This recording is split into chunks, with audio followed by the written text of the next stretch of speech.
Football বিশ্বের সবথেকে বড় জাদুকর লিওনেল মেসি, কিন্তু বিশ্বকাপ শেষ হওয়ার পরে সবার মনে এখন একটাই প্রশ্ন, ফুটবল বিশ্ব কি আবারও আরেকটা মেসি পাবে? ভক্তদের চোখের মনি মেসির বড় ছেলে ডিয়েগো মেসি কি পারবে 2030 সালের বিশ্বকাপে আর্জেন্টিনার জার্সি গায়ে মাঠে নামতে? বাবা মেসি কিভাবে তিলে তিলে তৈরি করেছেন তার উত্তরসূরিকে? ডিয়েগো মেসি কি আসলে তার বাবার মতো তার বাবার জার্সি গায়ে দিয়ে নিজ দেশে খেলতে পারবে? রিপ্রেজেন্ট করতে পারবে কি আর্জেন্টিনাকে?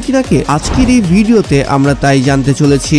ডিয়েগো মেসির বয়স এখন 13 বছর, যে কিনা জন্মগ্রহণ করেছিল 2 নভেম্বর 2012 সালে, তাও আবার বার্সেলোনাতে, এবং 4 বছর পরে 2030 সালের ওয়ার্ল্ড কাপে তার বয়স হয়ে দাঁড়াবে 17 বছর, যেখানে 17 বছর বয়সে ব্রাজিলের সব থেকে বড় তারকা দ্য গ্রেট পেলে এবং স্পেনের বর্তমান চ্যাম্পিয়ন লামিন ইয়ামাল ওয়ার্ল্ড কাপে অভিষেক করেছে।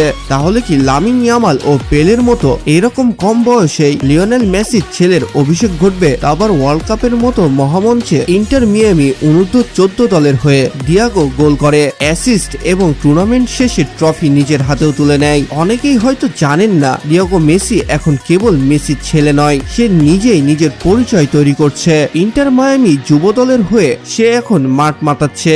সম্প্রতি মায়ামি অনূর্ধ্ব-14 দলের হয়ে মর্যাদাপূর্ণ এমআইসি ফুটবল টুর্নামেন্টের শিরোপাও জিতেছে ডিয়েগো। শুধু তাই নয়, পুরো টুর্নামেন্টে দারুণ খেলে সে জিতে নিয়েছে সেরা খেলোয়াড়ের পুরস্কারও। বাবার মতো গায়ে শোভা পায় সেই জাদুকরী 10 নম্বর জার্সি। ডিয়েগো খেলার ধরনটা কিছুটা আলাদা। মেসি নিজে এক সাক্ষাৎকারে জানিয়েছেন, ডিয়েগো মূলত একজন চিন্তাশীল ও গোছানো মিডফিল্ডার, যে মাঠের খেলা তৈরি করতে ভালোবাসে, যার মধ্যে ন্যূনতম সেলফিশনেস নাই। কখনো সে নিজে খেলার চেষ্টা করে না, অন্যকে দিয়ে গোল করানোটাই হয়তো তার আসল উদ্দেশ্য হয়ে থাকে। এবং এখন থেকে অসাধারণ